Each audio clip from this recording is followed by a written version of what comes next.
Welcome to the War Room, a weekly roundtable discussion that takes place every Sunday at 5 p.m. Eastern Time. Tune in at 911warroom.com/Zoom.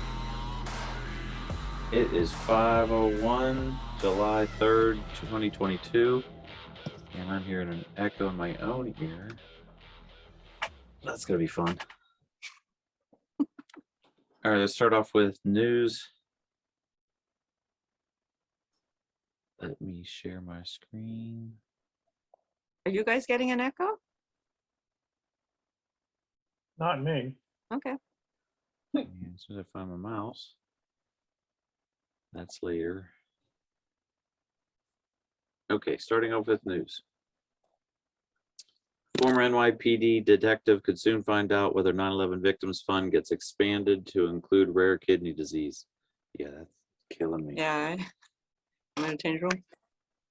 I'm wondering. It's because you're so close to me.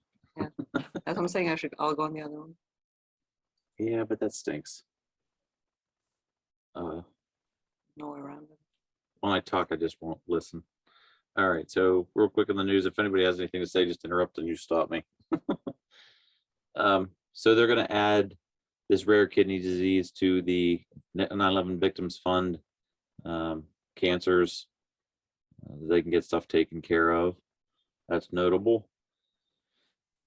MSNBC's Nicole Wallace says Liz Cheney is targeting Trumpism like her father targeted terrorism after 9/11. And the only reason I shared this was because I brought up the 9/11 and just to say Liz Cheney is an asshole. They're just piggybacking on the 9/11.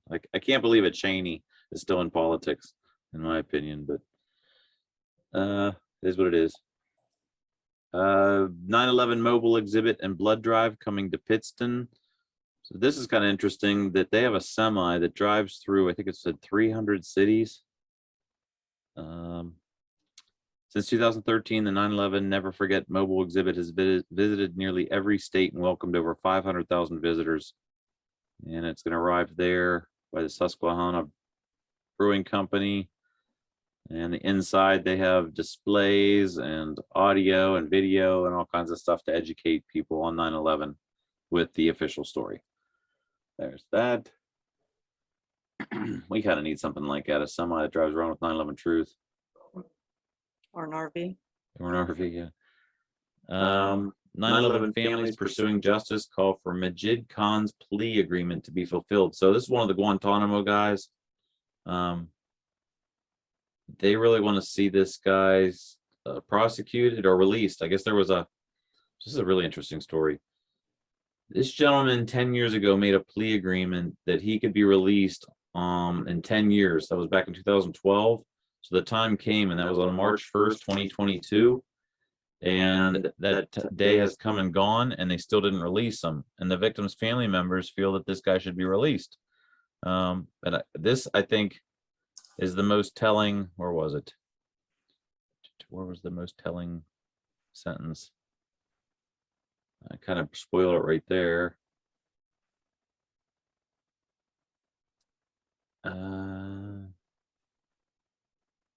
Here it is. Mr. Khan's sentencing, which I attended, one of the victim's family members, occurred 10 years after the acceptance of his plea agreement in 2012. At the sentence hearing, I and other spectators in the courtroom gallery heard Mr. Khan's confession and apology. That's great. That's awesome. Next part of the sentence, followed by grueling testimony about his torture by CIA operatives. So this guy would admit anything after all that time of being tortured. And he just wants to go home, it said, just wants to go home with his wife and kids. So I can't even imagine these people. Sandra said, could you imagine being held for a crime you didn't commit? And on top of that, being tortured for it as well. Just it's disgusting. Kind of like Julian Assange. Right. The St. Nicholas Church, the one that was, I'll show you in a second, the one that was sitting right here. St. Nick Church, right under the shadow of World Trade Center 1 and 2. Which this is it right here. So a panel coming out of World Trade Center 1 with the wheel in it. St. Nick's Church has been rebuilt A church literally crushed on 9/11 arises anew as a glowing symbol of hope. So they rebuilt it. It looks totally different. But I think the kicker in this story was, where was this? Where was that? Excuse me a second while I search for the sentence that, You're looking for the corny one? yeah, the corny one. Where was it? Was it the end? Let me look. No. I'm going to give up here in a second. You're looking for Day of Independence or something? Yeah, on Monday, the resurrected church, the sole house of worship destroyed during 9/11 when the South Tower of the World Trade Center fell during the terrorist attacks, will be consecrated in a ceremony that is expected to draw more than 1,500 faithful from the United States, making it a permanent house of prayer. That wasn't it. That wasn't it. Basically, they sold it as this great symbol of hope in America. It was just really corny reading, like, oh, they're just piggybacking on 9/11. And I can't find it. But so St. Nick's Church is being rebuilt. St. Nick's and then the last person that was in the terrorist attacks, 29 out of the 2,977 victims. Poignant missing portrait of 9/11 victim is finally placed on memorial wall. Photograph of Antonio Dorsey Pratt, who had been working in the North Tower for 1 week, completes the tribute to 2,977 victims of terrorist horror. So this gentleman right there, they finally found a picture of him, so that completes the wall. All 2,977 people are at least accounted for on the wall. But as we may know, most of you should know, over 1,000 of them still haven't been identified, even by DNA forensic data. They just vaporized. This one, oh, drats. What was that one? That one was not the golf tournament. Oh, 9/11 World Trade Center Health Program has $3 billion looming deficit. That was what that news article was. So $3 billion in payouts for medical so far. That's tremendous. And this one is satire. Phil Mickelson taking money from the Saudis leaves less money for the next 9/11. I actually believe this for like 30 seconds as we're searching, and I'm like, wait a sec, there's no way Phil Mickelson said this. And then I saw it was at The Onion. So satire. Point made though. And on the last of the new news that I have, Richard Gage, he had Piers Robinson on 9/11, the propaganda war. And we started to listen to it, and Richard thought that Pierce was fading out, and he wasn't. And it was kind of annoying because for the first, I don't know, 15, 20 minutes. A half hour. Yeah. He kept saying, oh, I think we lost you, Pierce. Meanwhile, he was coming through fine. And it was just very. It was only Richard who couldn't hear him. And I think we fell asleep after that. That was that one. And Dave Morgan, The Economics of 9/11. I made it through half of that. I have to finish it. It gets a little dry, but it was pretty in depth. And then the last thing I had to share before I'll open it up with you guys was Roland Angle sent out an email, and they didn't ask for money this time from AE 9/11 Truth. Interesting, as they approach the 21st anniversary. Did I interrupt somebody? No. 21st anniversary. If you have an answer, wait, where'd it go? If you have an answer you want to share, please write to us by the end of July. Either reply to this email or write to why911matters at ae911truth.org. Write a single sentence, a list of reasons, or even a multi-page letter or article. Whatever is best way for you to express why you still care about exposing truth of 9/11. So that's actually pretty cool. They're, after all these years, they're starting to court their constituents, which we've been saying for the longest time. And if I can just add, for the 20th anniversary, the 20th anniversary clip that we made, that was exactly what we're asking people to send in. Send us a clip of who you are, where you live, and why 9/11 is still important after 20 years. Because, yeah, we want to make it relevant to today. So another idea that we kind of poked at, and AE seems to be thinking is worth running with now. Mm-hmm. Hey, now that I'm back to the video, I can see that Kale's here. Matt, Ross, thanks for joining, guys. Aloha. Howdy. Hey, And I Matt. have to say, for those who weren't there before, Aloha. Yes, hi from Pittsburgh. she's floating. And I gotta fix my audio here real quick because this is we gotta go to one mic. Bodhisattva. Sorry, Matt? You did a little bodhisattva. What is that, a dance move? But it was like by locating. Oh, okay. Like Remember, teleporting. Let me you were just talking about A&E's little survey. I thought it was pretty nice of them to be asking that. I wonder if they're going to collect the information and come out with some kind of a product or something. Yeah, they don't really say to what end they're asking. Yeah. They might, yeah, well, I'm guessing they're going to put it up into some kind of a collection of sorts. Yeah. Hey, Lawrence. I am just trying to put my audio so both Sandra and I can hear it. There we go. There we go. So let's. Sorry, guys, hang on for this. We're going to. I don't know how to do that. There, that should work. You guys get an echo? Yes. Gene, you are deep. How are we gonna manage this? I'm going to go on the other one. Yeah, we might have to. We have to pause for a second while. Oh, it's okay. We can keep on going. Okay. I'll hit mute. She's gonna relocate into the next room. We didn't get that figured out.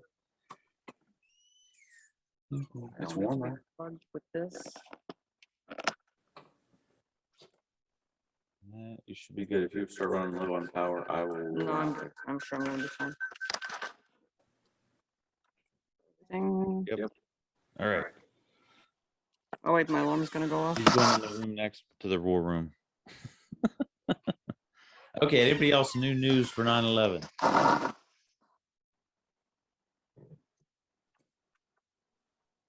You got to talk about the golfers again, didn't you? A little bit more on that. Yeah. Do you have any more info on it? Oh, maybe I missed that. I just said they were there protesting that tournament, the 9/11 justice people for the families. Did you see that? I think that was on your feed there, but I don't know, a group about 12 of those family members went to golf tournament and were protesting. And I sent them an email asking them to, help me rebuild the towers. They replied, they said, thanks for your input. That was it. There was also a big article from somebody I follow about infiltrators from the CIA Mockingbird and how the conference this week, this is big in the news actually, probably the biggest part in the news for related to 9/11, was the conference in Sun Valley, Idaho, the large media moguls and the CIA, which is a traditional conference they have every year up in Sun Valley. Basically, it's to plan the agenda for the next year. It's like the Bilderberg Group, but it's specifically for media moguls and high-tech people like Bill Gates and the CIA, who has given the keynote address at it. But basically, the whole point is that's when they get their agenda together for the year as to who they're going to be supporting and who they're going to be censoring. And I wouldn't be surprised if Richard Gage got his call at 9/11 from an architects got their call from Spike Lee right after that conference last year. But anyway, I've got a little clip that'll explain, it'll show you exactly what kind of the level of planning within the media is in their cooperation with the CIA and these and Twitter and social media, the mainstream social media, in terms of you know, how what their guidelines are supposed to be as to how they are going to censor people. And then it also talks about hiring bloggers to do character assassination as a group or as individuals. And so basically, you know who I'm talking about there. But I will post, in fact, I've got it here. The guy's name, however, is Mark Dice. Everybody knows Mark Dice, maybe? He's a real right-wing supporter of Trump, which is what I don't like about him. But anyway, he's got over 1 million followers on YouTube.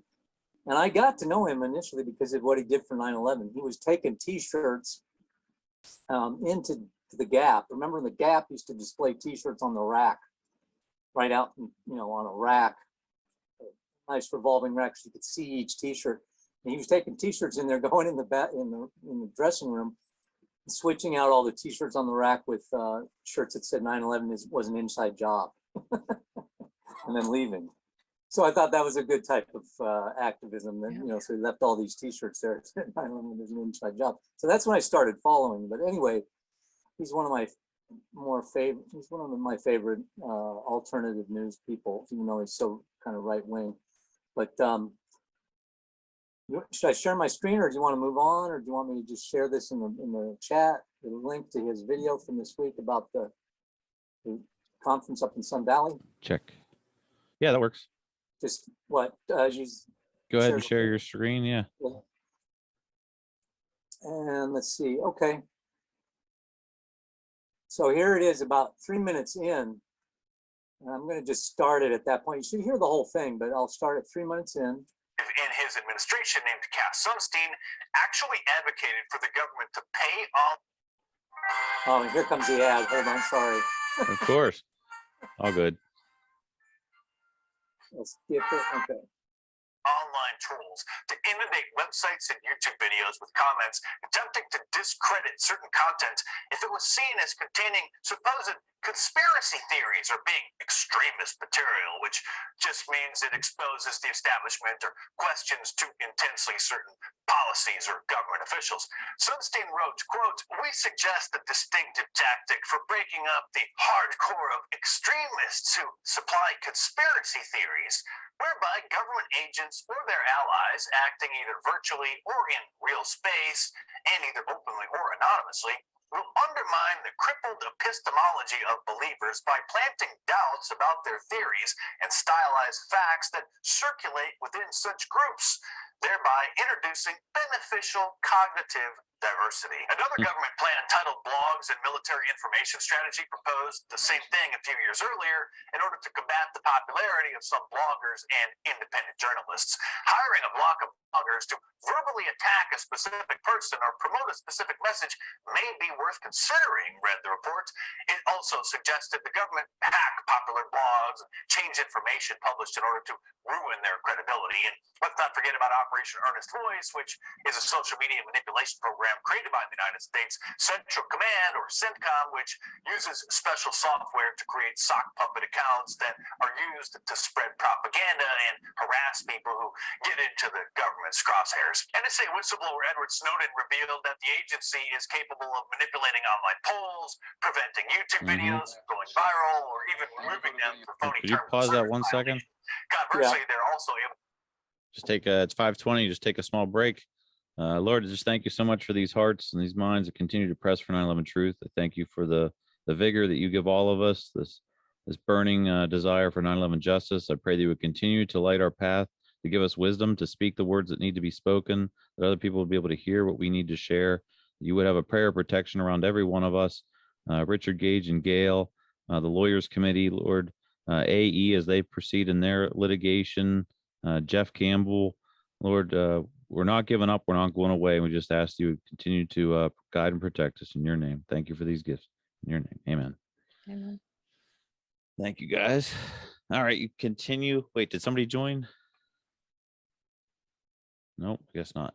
All Want me right. to continue with that? It's good to hear the whole thing, but I'll continue until you stop it. To fraudulently increase the view count on videos they want to appear more popular than they actually are. The NSA can also spoof any phone number and email address, send messages to anyone, making it appear as if it came from you. And everyone knows by now that Facebook regularly censors what people post and manipulates which of your friends' posts actually show up on your news feed. And if a post contains certain keywords that Facebook has determined that they don't want to go viral for whatever reason, their filters simply prevent the message from even showing up on most users' news feeds. Their bogus fact checks are used to further suppress posts from going viral by blacking them out with the notice that the information is false, which is mostly an indication that it's true. The fact checkers are more like fact suppressors. Similarly, they artificially amplify certain posts if they want to create the impression that a certain issue or event is more popular than it is. This should be common knowledge at this point, but sadly, most people don't even think about the mechanisms behind their news feeds. Twitter is just as bad, manipulating the trending list. Yeah, I think you could wrap up there. To give the false appearance that something. What's that? So I think that's like Elon Musk said, part of the difficulty with Twitter now was the bots. It was always about the bots. And we didn't realize just how many users on Twitter were fake users, just artificial intelligence or paid trolls. And we can't be naive to think that all other social media platforms aren't doing the same thing. So I know a lot of 9/11 truth advocates that talk about the echo chambers that we create when we share our truths. We're just, just preaching to the choir.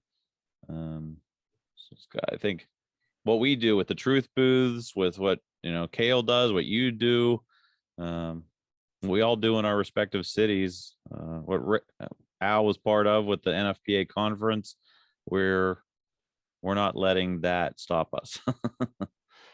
Right. Yeah. Uh, But I think we should be aware that there are, of course, these groups, people that are going to infiltrate the groups in Facebook, the truth groups in Facebook, and again, attempt to discredit certain individuals, certain viewpoints, and that they're not just there as, citizens, they're actually hired to do that. So I think that's probably the case in a lot of cases with our movement. So I don't know if Sandra and I, Go ahead.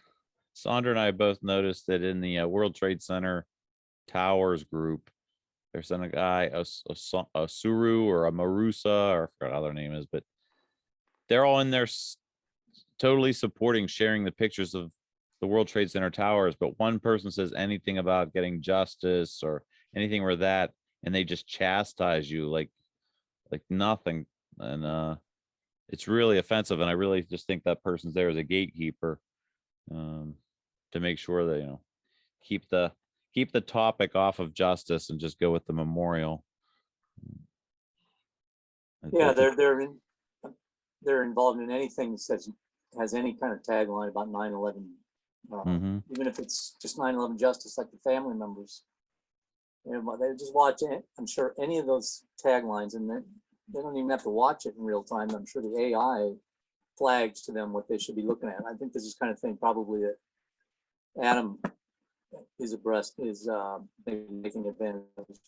Just the feeds come in with those certain keywords automatically based on some kind of app that he's using or that they've provided for him, and then he gets to evaluate how he wants to kind of massage that news story. And I'm sure a lot of it comes up suggested for him. All he has to do is type in his search words. And Who are you referring to, Ross?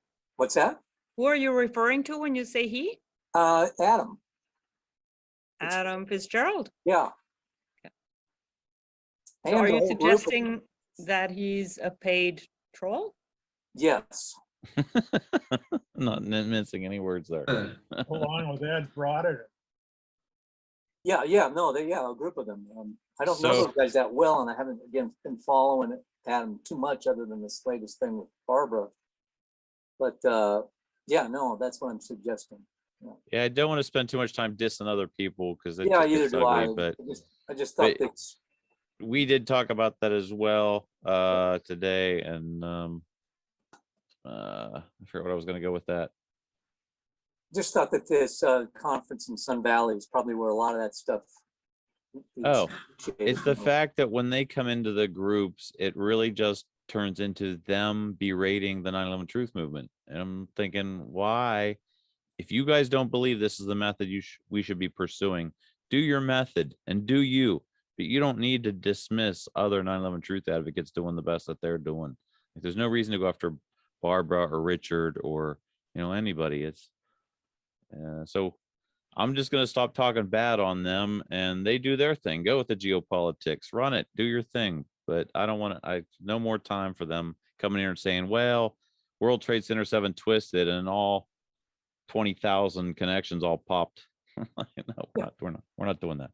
So, Kale, you got a hand up?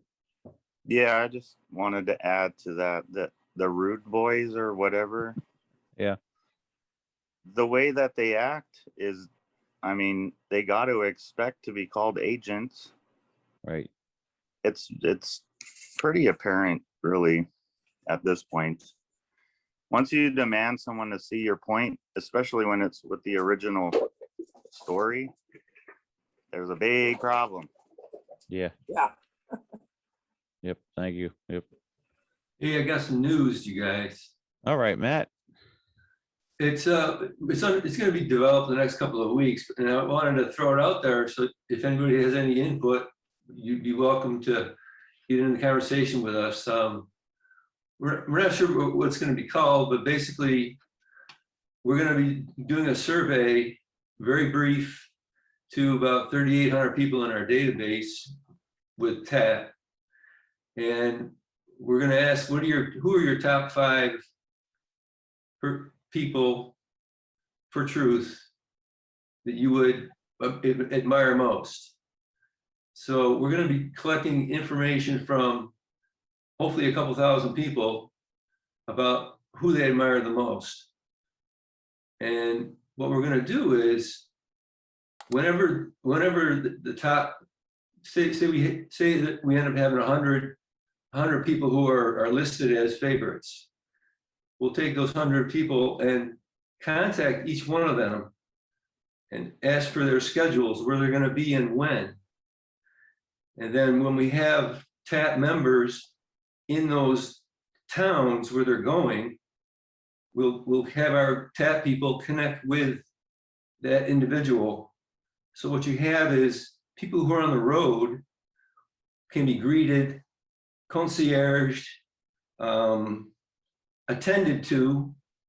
And so it's a kind of a networking operation where we get the local people to know each other, because they're going to work together to court and honor the guest, whoever it might be.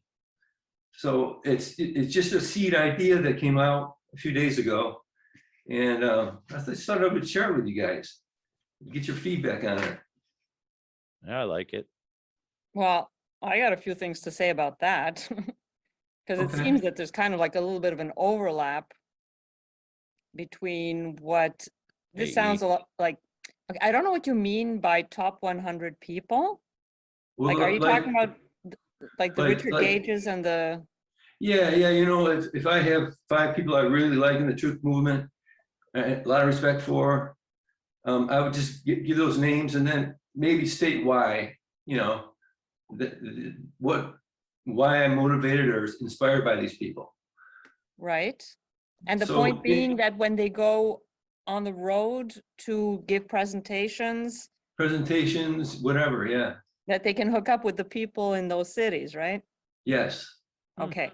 Are you aware that Richard Gage is building a community hub? I heard about the hub, but I haven't seen it or talked about it. So no, I'm really Okay. kind of. So he hasn't promoted it wildly yet because Gene has been working. Okay, so scaling back, Gene had this idea for the longest time. It's at least a couple of years now, where he wanted to create a site or a place or an interactive map where all activists could log in. And if they give their location, then they could be pinned on that map. And if you go on that map, then you would find exactly visually where all the activists are, right? Mhm. And then what happened is Richard Gage went solo and he wanted to build a community hub. Okay. And he asked me if I could, handle that. And I was like, well, I'd love to, but first of all, Gene's already done the work. And secondly, I don't know anything about, all of this, behind the scenes WordPress stuff and whatnot, right? Okay. So long story short, I told Richard that if I'm even going to tackle this, I'm not doing this without Gene. And so Gene and Richard got in touch with each other.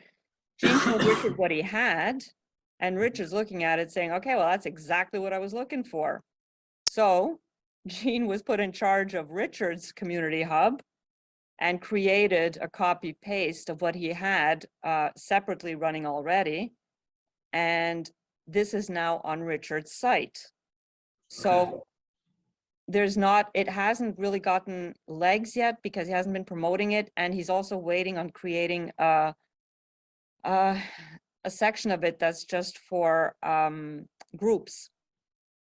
But we don't think that that's necessary to run with what we have. So that should be taking off like really, really soon. Mhm. And that's the whole point. It's kind of like a little bit what you're saying. I mean, take the public speakers out of the equation and you basically have a map where we can all find each other.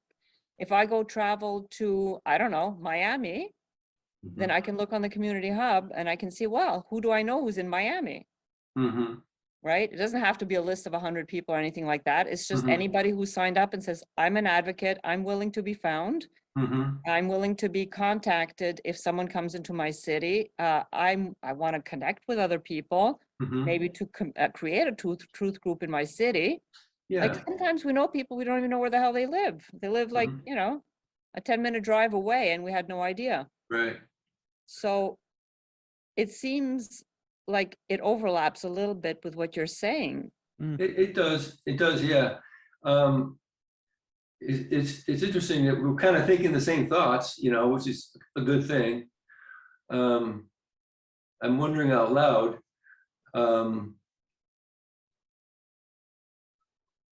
Well, first, I like the idea that anybody could find people who are pinned.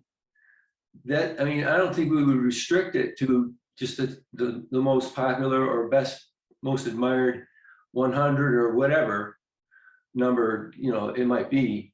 It wouldn't be, I don't think you would leave it exclusively accessible to just those people. But we want to kind of make a game out of it, and I don't see that we would be duplicating efforts or kind of harming each other's territory or whatever. I think we just go ahead and move forward with it and see where it goes. Yeah, absolutely. Yeah. I'm not saying that one should exclude the other. I'm just finding it interesting Yeah. that, a lot of that has been done with pretty much the same intent of what you're describing. And I don't know if you saw the screen while Gene was sharing it, but I don't know, Gene, maybe you want to give a little bit more insight into how it works and what information people can give and. I like it. So first of all, let me say with Matt, I love the idea. Run with it. I think that's a great idea. We need a community, and anything to facilitate us talking about each other in a positive light would be great. Absolutely. So it's frustrating, you have almost 4,000 people that signed up to be members of TAP, but they're just sitting there. What's with that? You got to get them going. Yep. Gene, on that same subject, I was in our last meeting, Boston 9/11 Truth. We were talking about all the fire chiefs that weren't aware of each other, Right. like Joya, Patterson, Raul, and Julo. These guys are out there. They're interested. They want to talk to each other. It would be a good subset to bring them together. I don't know how to do that, but somehow have them share their thinking. The fire chief from Philadelphia, who was there for the Meridian fire. These guys, Rule is very interested in talking to this guy Patterson, and I think we gave him his number. If I'm repeating what we talked about last week, let me know, but I'm just going Yes. by my notes from So our meeting. we tasked Richard to follow up with that because he seems to be the good connector between Raul and Eric, and he talked to Chief Patterson for what, 2.5 hours or an Yeah. hour and a half. Oh, good. Yeah, and he's gonna Excellent. have him on Thursday. Yes, he's gonna have Wonderful. him. He's gonna interview him, but he said he had to tone him down because every other word was an F word. So, but the guy was very impassioned. But yeah, finding a way for us to connect with each other.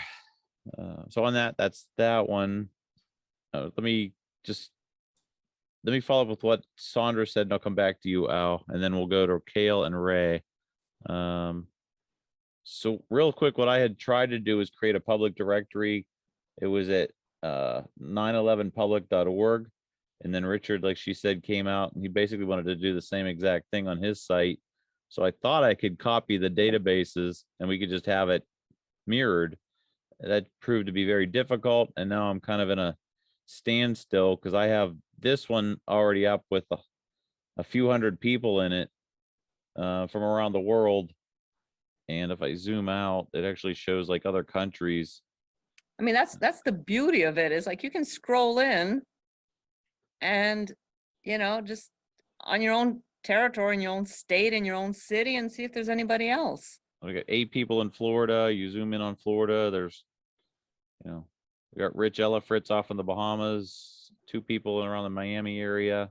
We got Diana Castillo, Christopher Marchin. You click on them, you can go to their profile, and any contact information they wanted to share, it's there. So he wanted to share his email address. If you wanted to share your phone number, anything, your address, things that you're interested in, topics you're interested in. It was a great way for us as a directory to connect with each other. So on Richard's site right now, which she talked about, that was another new item thing. I forgot. Giara Griffin was on Richard Gage. Listen to it. Community Hub. And in the Community Hub, Richard wanted to expand on not just individuals, but he also wanted to make it so that people could come in and fill out their groups and their cities and states. And basically he's wanting me to custom design this app that was already made, and I'm having trouble with it, so I can't get to this point. So Richard has basically the same thing I have, but he doesn't have nearly as many people in it because he's not promoting it. But when he does promote it, it'll be, the equivalent of the 911 public directory. But again, you just click on the person, or there's a list of all the people underneath it, and see their profile, and you can get all their contact information, anything that they shared. So be looking out for that. And back to you, Al. Oh, well, I wasn't going to have too much more to say, but I don't know if I mentioned, following up, just finishing off with the NFPA, that Eric had mentioned in his interview with Richard, that they actually came to him and complimented them for being at the NFPA, which was quite a coup. I was surprised to hear that. I don't know who it was, but he claimed that they said, "We know you were there. You're there, and we're glad you came." Complimented Richard or Raul? It was either Raul or Eric that Oh. had conversation. So But they were approached by who exactly? The NFPA itself? one of the board members or somebody that was representing the NFPA at the convention, Wow. and they came up and told them, we know who you are. We know what you're doing. Keep doing it. Yeah, right. There you Wow. go. Right, there you go. Wow, that's great. Susan quoted that to me, and that Yeah. No, we know what you're doing. Keep doing it. Keep doing it. That was it. Yeah. That's tremendous.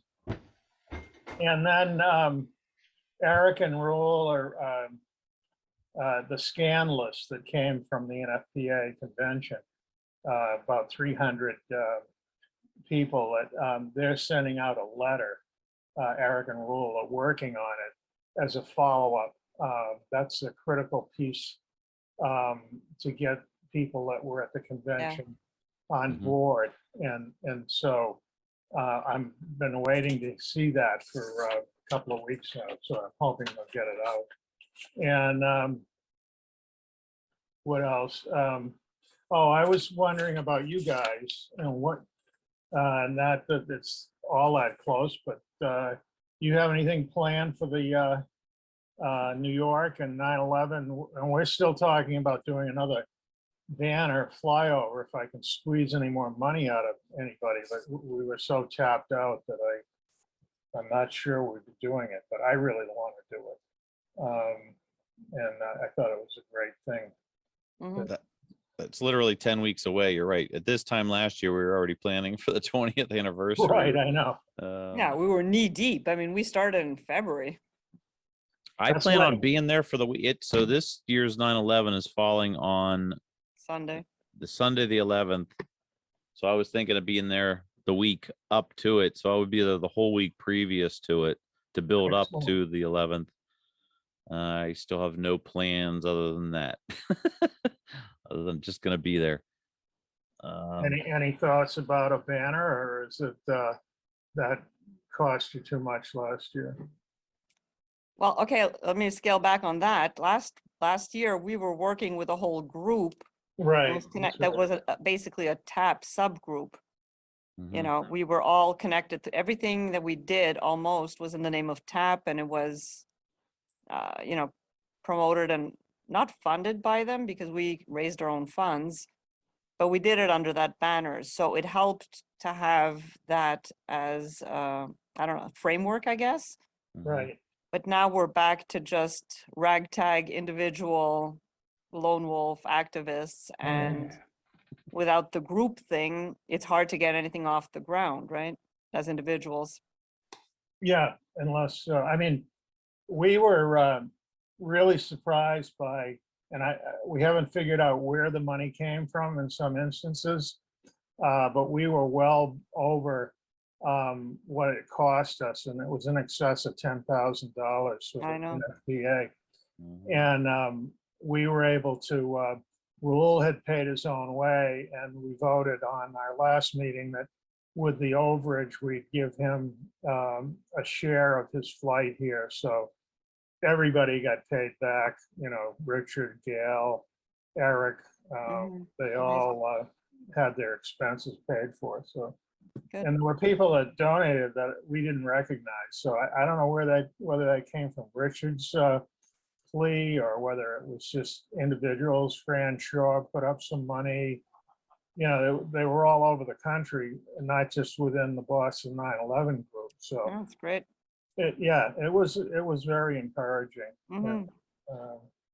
Made us feel very good about what we did. So I got to get over to Kale and Ray, but you've just basically opened up a can of worms. So this is another big topic we're definitely going to have to flush out the planning for 9/11 2022.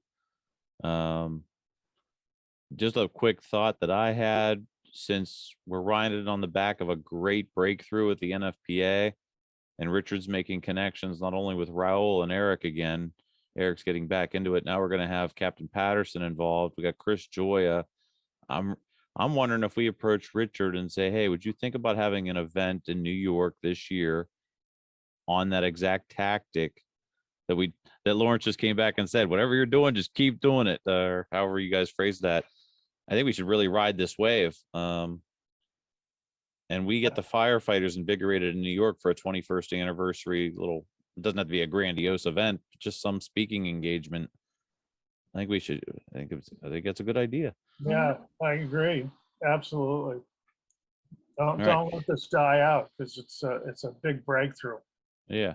So the gist of it is, for those guys that don't know, the gist is that we kind of, what's it called? The Trojan horse. We're coming in saying, you know, you can't send firefighters into buildings if they're just going to fall down suddenly. So we need to reapproach the rules for NFPA for firefighters to engage. And then at that point, it puts the pressure on NIST to say, hey, we either got to change some stuff or you got to admit that you lied. Kale and then Ray. Thank you for being patient, brother. Can you take Ray first and then I'll go after? Sorry, Sure, you're all good. Ray, Yes. good to Hello. see ya. Hello, people. All right. Happy Netherlands. Day. Truth seekers. No It's- fireworks in the Netherlands this weekend. No, there was a typhoon a couple of days ago, but, Oh. but so that's all. And we have some angry farmers, but that's a whole Okay. different subject. But it's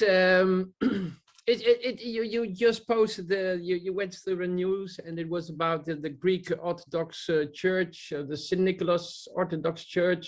Yes. It's near the base of the World Trade Center, and it was destroyed. But you posted it was, I think, the Washington New York Times. It was but there was a picture you showed of a piece of the North Tower laying next to it, and I posted that one in the chat because I also have that picture myself. Now this is the one from the New York Times. But this is the picture that's really remarkable, because NIST describes what is laying there, the wheel and the piece of the exterior part of the North Tower. Mm-hmm. But they never did, it's just there.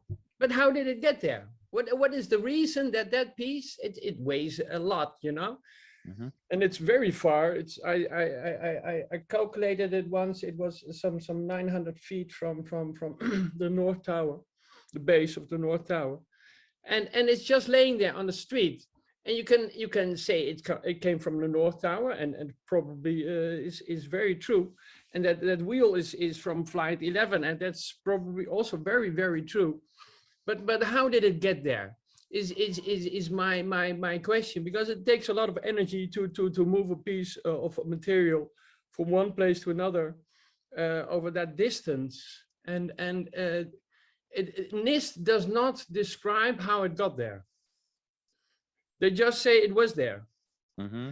And it's really remarkable, because you need a lot of energy to move a piece that far from where it was. You first have to dislodge it out of its structure, and then move it through the air, and then it ends up there near the church. And it's not the only part of debris we can see that was really far from the North Tower. From where it was, plane parts, even building parts. There's more to be seen if you look at the photographs taken right after the attacks. But it's this thing that we also, as a movement, just walk by and say, okay, it's there. It's very, very we can see it. It's a part of the structure of the towers, and there's a wheel from an aircraft there. Mm-hmm. We can see it. But how did it get there? That's the question. And if somebody comes up with a plausible answer, that's the thing we have to do. We have to have a really good look at everything what happened on that day. And this is you just mentioned it in a news article. I see the picture and I was thinking like, whoa, but NIST never explained it. And we're just taking it for granted that it's there. And that's really remarkable. So I think that there's a lot still to be discovered about 9/11, which we are not even looking at as a movement. It's really really disproving something is looking at everything what happened on a day, everything. And, Okay, and so- I posted. Oh yeah, Sandra. Yeah, I'm just curious, like, so in your perfect world, if you could Yes. write the script on how this would play out, NIST says, okay, let's look into the explanation as to how this piece got as far as it got. They did not. No. I'm just saying, if you get to write the script, Okay. how would you like this to play out? I think there's a lot of energy necessary to move this part through the air, and that's why I'm really focused on what I'm always focused on are the explosions. No, but that doesn't answer my question. Okay, but if you have an explosion, you get blast pressure, and blast pressure is very helpful in moving objects from one place to another. Yeah. Okay, but still, So- okay, so what we're now. So NIST says, okay, agreed, we didn't look at that. We're gonna look into it now. They look into it. Yeah. They find that it requires this amount of blast pressure to expulse this piece as far as it did, right? Mhm. So they say, okay, there was, let's say NIST was honest, and they say, okay, there was an explosion. Yeah. Let's say whether it was on the plane or in the building or whatever. Yeah. Okay, so now NIST admits that there was an explosion. Yeah. Then what? That's a totally different story, isn't it? Now, of course, it's a different story. Is that the But end result? that you- means that entails that explosives were used, that the FBI was true in their first gist of naming their investigation pen bomb. Okay, so it because comes down to above- basically, you want it acknowledged that No, explosion. I want, first of all, it's understanding really that we understand that it's not normal for a piece which weighs several hundred tons or I don't know what, maybe Gene knows how much metal weighs, but it's not light, you know, you don't take it on your shoulder and you don't move it as a kite around. It's a really heavy piece. So if it needs a lot of energy to come there, but it's never been calculated by anybody. You know, I'm not a scientist. I'm not the one that maybe David. I posted to David. I even gave it to Richard to look at this exact piece of building, and they don't explain it. They just say. You know, thank you for sending us the pictures. It was great looking at it, and it was like, but you don't explain it. It's really you can calculate this in science, and I've tried it myself with a kind of program on a website, but it's not me, you know. I'm not but I can understand that this is not normal. This is not normal, and what I find most striking is that NIST does not explain it in a scientific way. They made models of towers coming down, and they made all kinds of calculations. They are very smart guys, and if you leave out certain calculations in your report, you're committing omission. That's the thing, and we as a group, we as a movement, have to look broader than only saying certain things that are stuck in our mind. It's not good for us.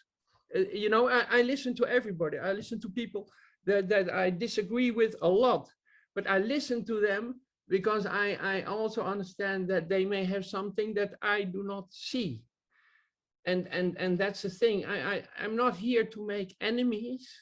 I'm here to bring people to the truth, and the truth is right in front of us.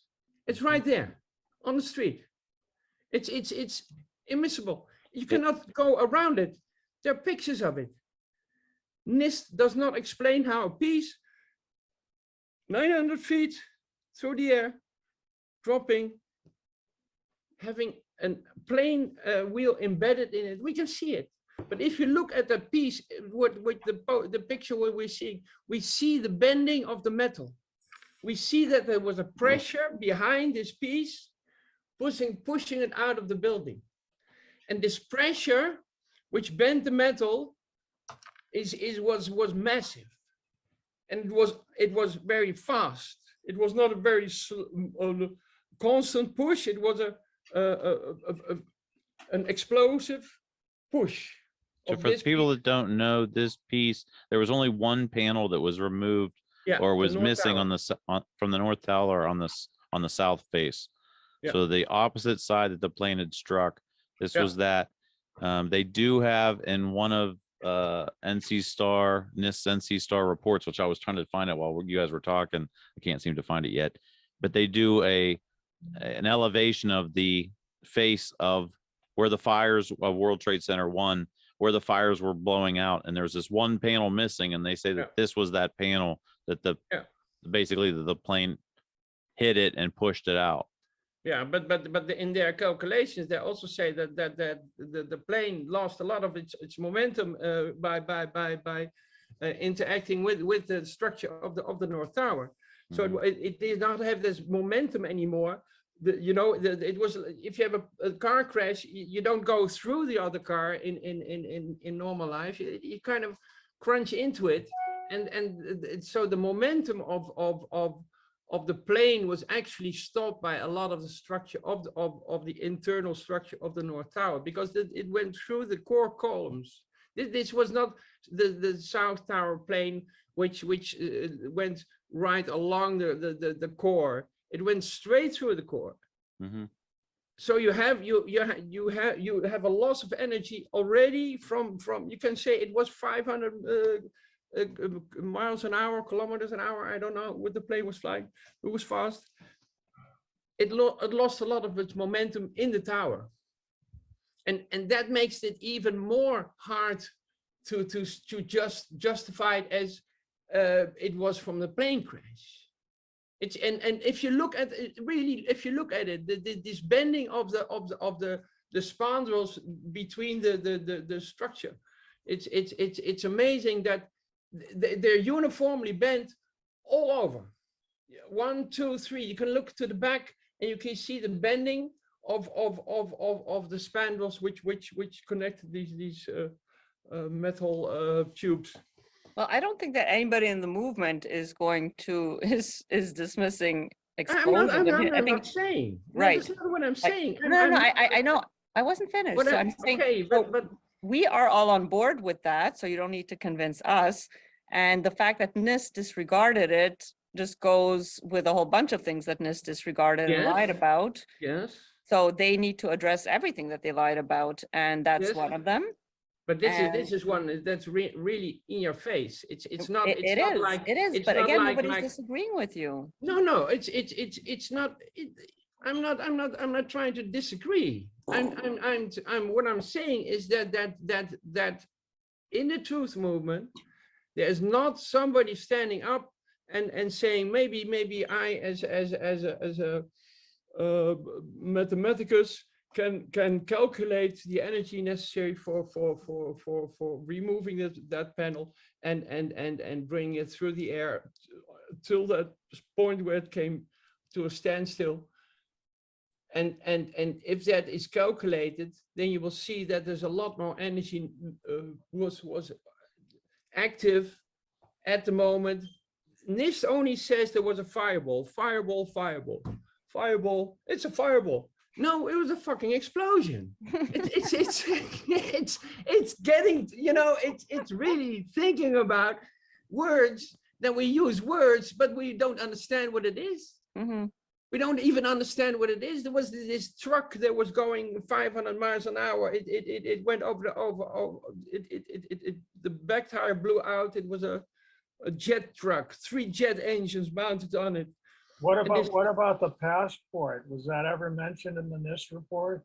No, but that's not in. I think that if you look at the amount of paperwork I've discovered on the street, that passport could be there, but what does it prove?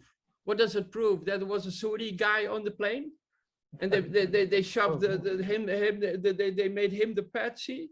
The person is dead. He cannot speak, and if it was a stolen identity, we do not know. It's all not important. The important part is what we see here right in front of us, and then we see it's impossible to have this come from a plane crash. Only a plane crash. There's something else happened there that we are really ignoring as a truth movement. It's the explosions would take place as those planes go into those towers. It's so massive. This is something I feel would be better suited for a rabbit hole with David Cool, because this is getting into a Yeah. specific. I'm all in for some meeting with people on the bring David Chandler in, bring them all in. We are so in a kind of a dogma in thinking about we call it inside job, we call it controlled demolition, and we say that's it. And but what are we saying? What is it? What we are saying in about the pieces which we do not focus on? Mhm. It's what happened there on 9/11 in New York was a spectacle for the whole world to see. I love you, Ray. I got to move on. This is basically, this is good stuff. I want to clarify that. I'm not downing you by this. I'm saying this is geared more towards the researcher. And this call is, we're not really going down the research route, but you've definitely brought up a great point that should be researched. If And you know, I'm really. I will Get pass David, this. get David on. Get David Cool. on. David Both Cool. David Chandler also, and maybe so. David Chandler wouldn't. While he gets technical, this isn't the same kind of thing that David Cool gets into. David Cool is like he gets out the microscope and really starts looking at the fine details of evidence. And I think this would go right. This would go perfectly for him. So I will send an email to him. And really, because you do really need to you need a group for your explosion rabbit hole, because there's some good stuff there. Don't get me wrong, but it's understanding. It's really understanding what jet fuel is, and that's why I said this truck, whether it was driving 500 miles, got his tires blown out. It was yesterday in the America. You have jet trucks, 3 jet engines mounted on a truck, and then going 500 miles an hour. They love this, but he died, if you look at that truck and what it does with his jet engines, and you look at what he burned a car with his jet engines, and you hear the sound of burning fuel, you hear it, and there's no boom. It woof, woof. And that's why they have jet fuel and jet engines, because it spins the turbine. You don't have a detonation. You don't have explosions in your engine. Otherwise, your plane won't take off at all. It's science. Okay, I think we're losing everybody else if we keep up with this. But get into it. One, I'll pass it on to Dave. I'll send an email. Yep. Yeah. Email to David Cool. I have Thank to you. eat. I have to eat also. So I will switch off my camera and my mic. Okay, bye. Bye. Thank you. Kale, back to you. And then to the new user, Al. Yeah, I just want to say to Sandra, we're kind of offended and saddened because she mentioned earlier there's a way to connect with everybody where you go. And she chose Miami. Okay. Or you can come to Hawaii. Hello, this is paradise. I'm sorry. I'm just glad I made it across the border to to Pittsburgh. Hawaii's kind of far. I can't get on a plane right now. My jammy, really? I'm sorry. That's it. That's all I have. All right. Fair enough. Hawaii next time. Thanks, Kale.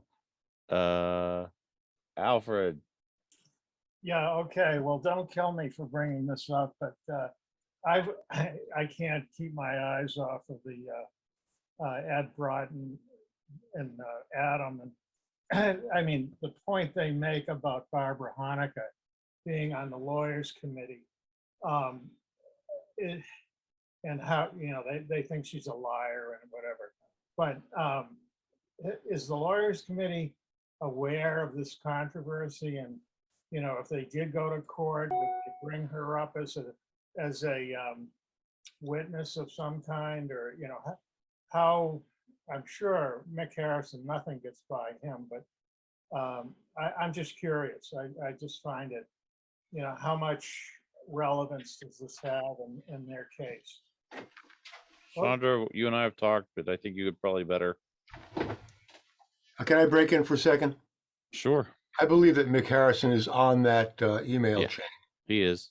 so he's probably pretty aware of it. He is aware of it. I mean, they bring up a good point. That whoever this latest person that Barbara shared in her October surprise that she claims is a very valuable person, and they're dismissing him, and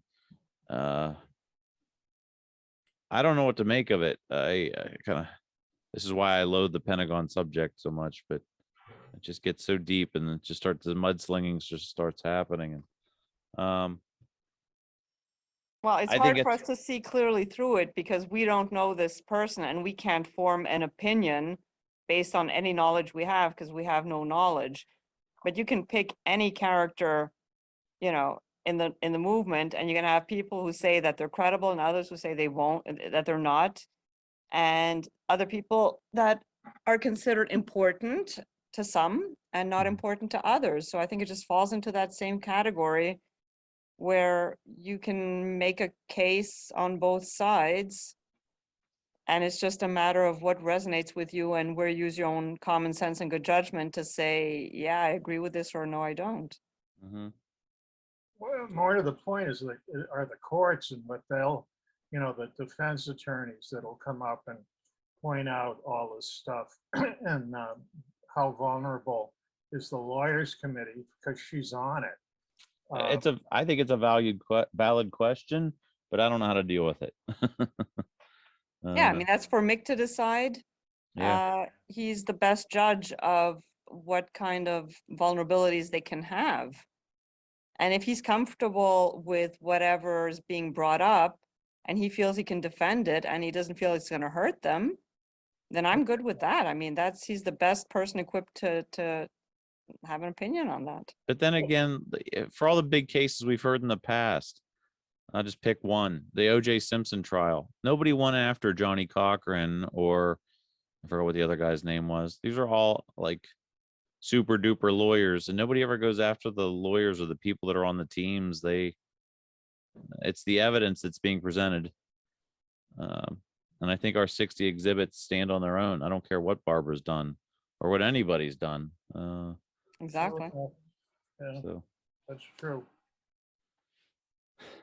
Kale, you still have your hand up? We're good there, yeah. Sorry. No, you're good. The R911 Truth Movement is dysfunctional as heck, but 20 years, we're still getting to it. Ross? Yeah, you were just mentioning last week that one of the things on the agenda for today was related to the lawyers committee and the progress or lack thereof of their lawsuits, as if you had some maybe new news maybe coming out this week. I wanted to have that this week, but this was just a flurry of a week. I didn't get to it. I want to check in with Mick and see if he's heard anything. I'd like, if anybody has an in with AE, anybody at AE, either Kelly David or Ted Walter, preferably, and just talk straight to Ted Walter to updates on the lawsuit for the request for correction and the getting the letter reviewed from Bazant. But it'd be nice to get updates for there, because I know if I call or ask an email, I'm not gonna get a response. Yeah, I would like to. I'm gonna work on that. If anybody knows a lead anywhere we could get somebody that like weekly, we can check back with them and say, have you heard anything new? I know Richard, there was another new news item that I forgot to share. Ted Walter put out part 3 in his updating us on the request for correction, as far as explaining what the request for correction is. And the part 3 was about what happened to after Girder A2001's allegedly slipped off the seat and the cascade started to happen. So he was gonna that article is all on that. So I got to But give isn't it- props. Go ahead. Isn't it safe to assume that, I mean, that as soon as there is some kind of progress, that they do share it publicly? Yeah, but there might be some new juice that somebody knows Yeah, about. I know, but then would they tell us so that we can share with everybody else when they're guarding it? Yeah, maybe, who knows? I don't know. I know Mick would. Mick, if Mick heard anything or gave us, Right, he would give us a heads up. yeah. Right now, we're just sort of we're maintaining, holding standstill. the line. I find it odd that back in the day when you guys were doing the citizen, not you guys, when the 9/11 Truth Movement was doing the citizen grand juries, and Mike Coppa, I forgot what his name was, he said we should have hundreds of these all across the United States. And that was in 2004, 2005, and there weren't really any more citizen grand juries or anything. And I asked Mick plainly, I said, you know, you guys have done a federal grand jury, and for strategy reasons, they're holding off on the state level grand jury in New York. But why haven't we had state level grand juries in every state of the United States? Like, why didn't Bob McIlvain, of all people, do one in Pennsylvania? Why am I going to be the first guy to do a state level grand jury? Now that I say that, I think I heard Mike Zarzano said something's happening in Florida with Governor DeSantis. So it really just takes any of us to go into a courthouse and doing some legal stuff, which I have no idea how to do. Although a lady in New York stopped me and gave me an hour-long speech on just how easy it is to walk into a courthouse and do this. It took an hour for her to explain it to me, and I have no idea. It's just out of the realm of comfort. I don't. Are you still pursuing the Pennsylvania grand jury? So Mick basically, as I understand that, he wants to focus on this, getting the 100 videos, that FOIA request pushed forward. If they decide to not answer us, we're going to turn it into a lawsuit. And if we win that, the money that I get back, I'm going to put into the state level grand jury in Pennsylvania, which is thousands of dollars. Ouch. And Question, Gene. Mm-hmm. Has Mike Z been on to explain this to you guys? What they're doing in Florida? briefly, was that the last call? I have to upload the last I call. think so.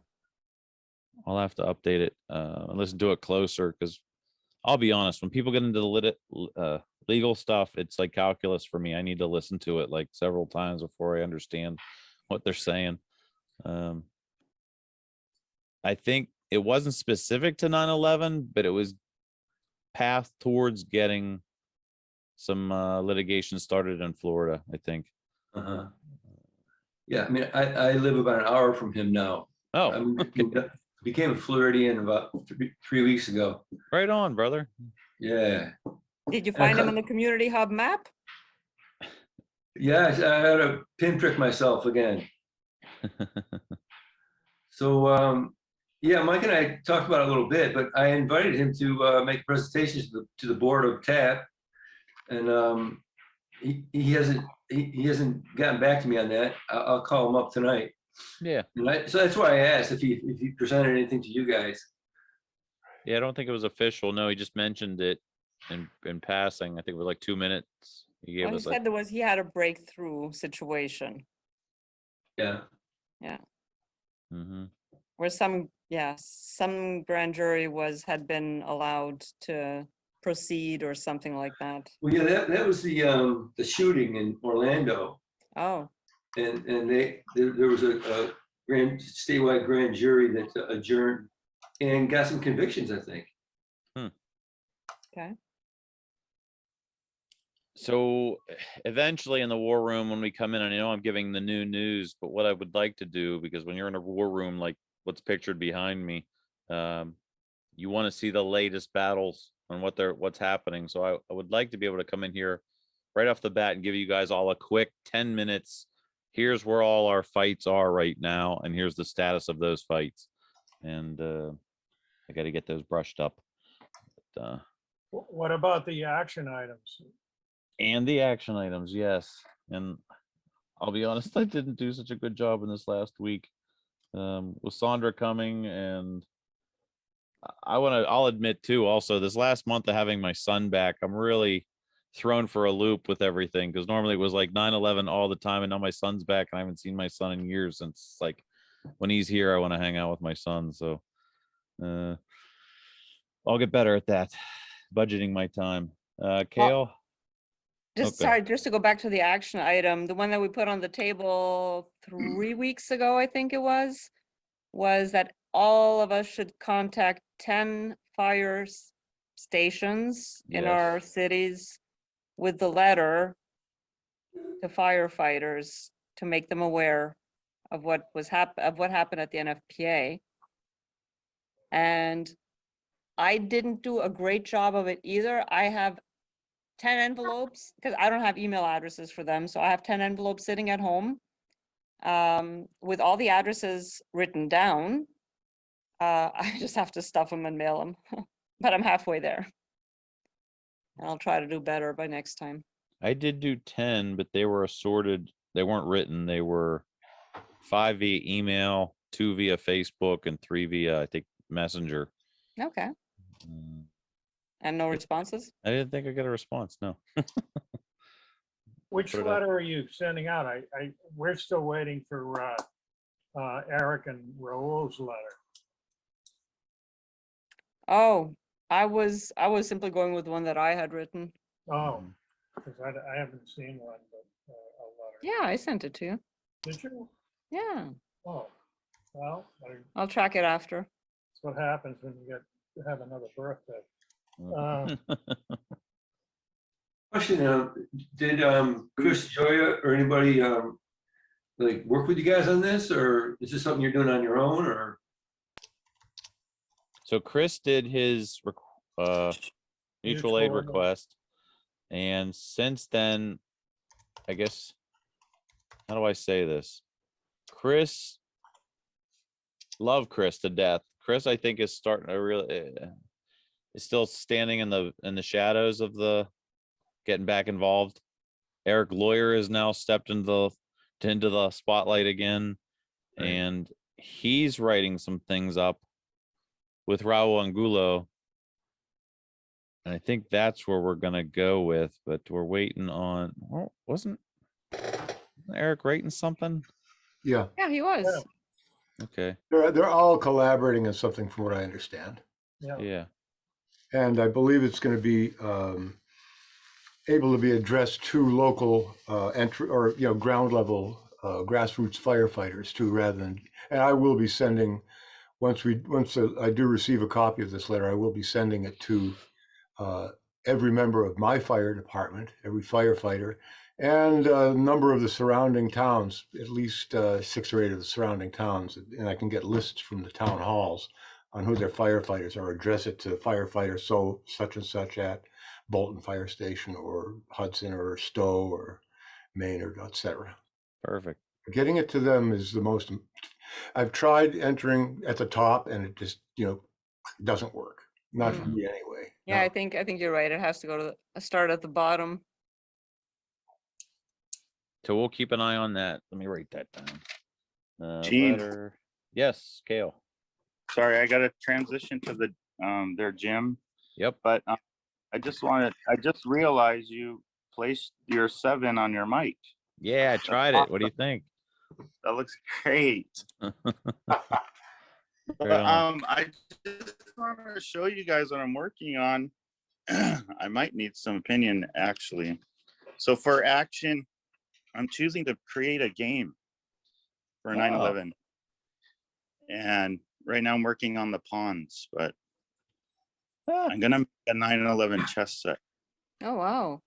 That's interesting. Yeah, I've been. Let's see, it's been about. You can see I'm gonna keep it kind of basic, but also, if you can tell, So towers 1 and 2 are the king and queen? that's right. And the way to decipher is one of the towers had an antenna, the other didn't. Yeah. So Right. that, but I'm working on the ponds and I'm getting kind of, I get ideas when I'm talking to you guys, and explosions. I love the explosions. So I added an explosion right here, but I also added a bomb or a missile here, or smoke Well, on the can we see the other Pentagon. pieces? Is one of the other pieces like World Trade Center 7 or?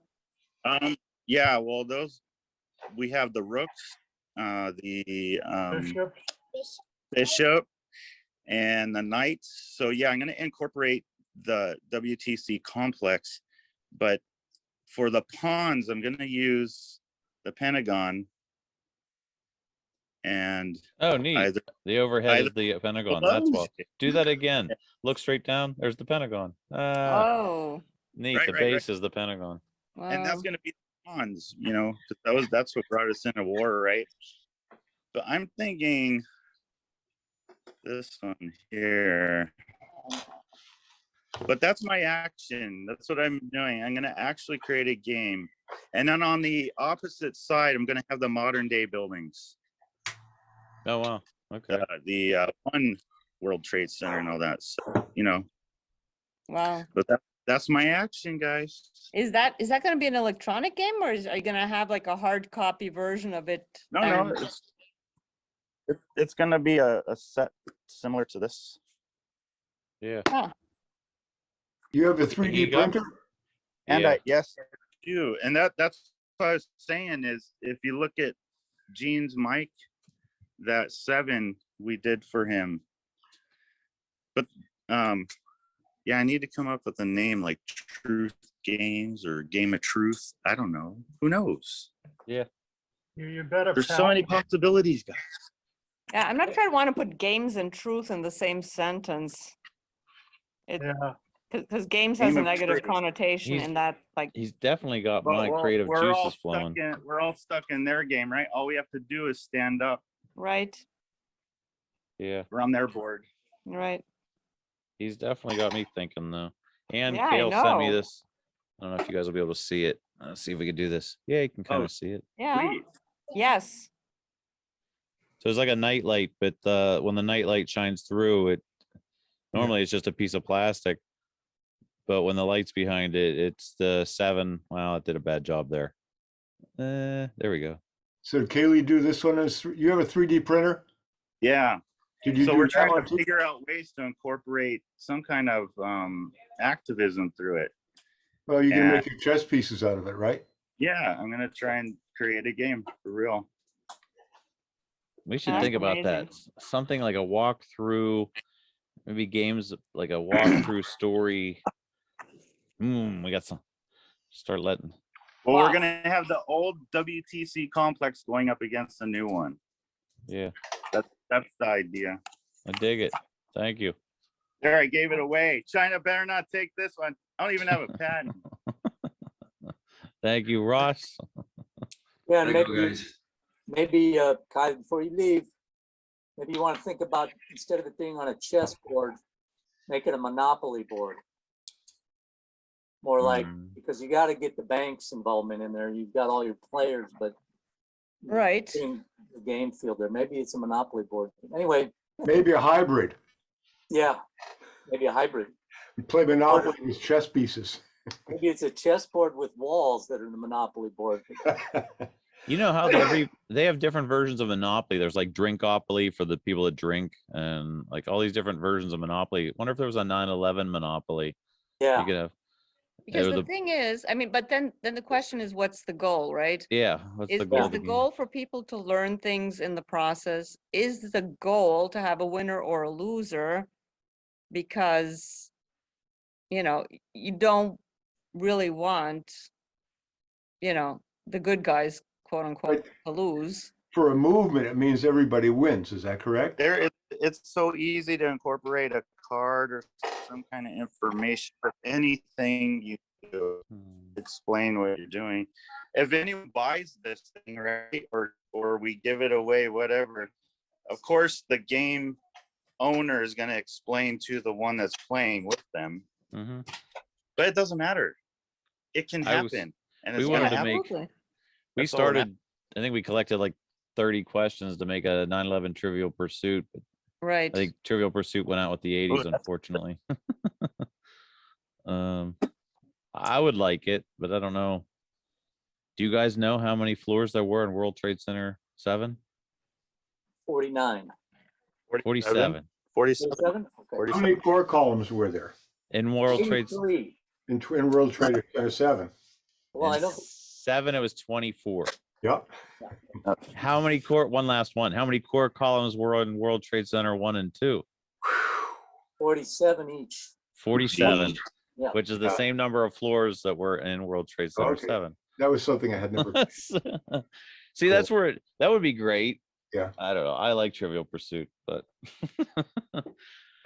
47 core columns in the top. yeah. Anyway, That's an odd number. yeah. Yeah. Thank you, Ross. Well, anyway, I wanted to say that about Kaylee, but so I got a list here that will take us all summer to go through. So I'm just going to pick 2 or 3 items for today of Okay. action items. And first I'll address the fire department action that we were supposed to do. I'm going out on obviously my skateboard, and obviously that is, I'm not concealing any feelings when you see that board. So I go skateboard up to the fire departments, which are right all along my route, obviously, and obviously these guys lost a lot of people. They're going to know exactly where I'm coming from. So I haven't done that action yet, but I'm just trying to think how I want to approach that. Because again, I'm not being in any way kind of the Trojan horse. It's kind of like it's an inside out Trojan horse coming up. So be thinking about that. But I wanted to talk about, is that your stickers? Did you design those stickers, Gene? The latest? Yeah. Because I guess that's a segue to the fact that I think, yeah. That one and that one, Yeah, the Falling those Man. are great. Those are just great.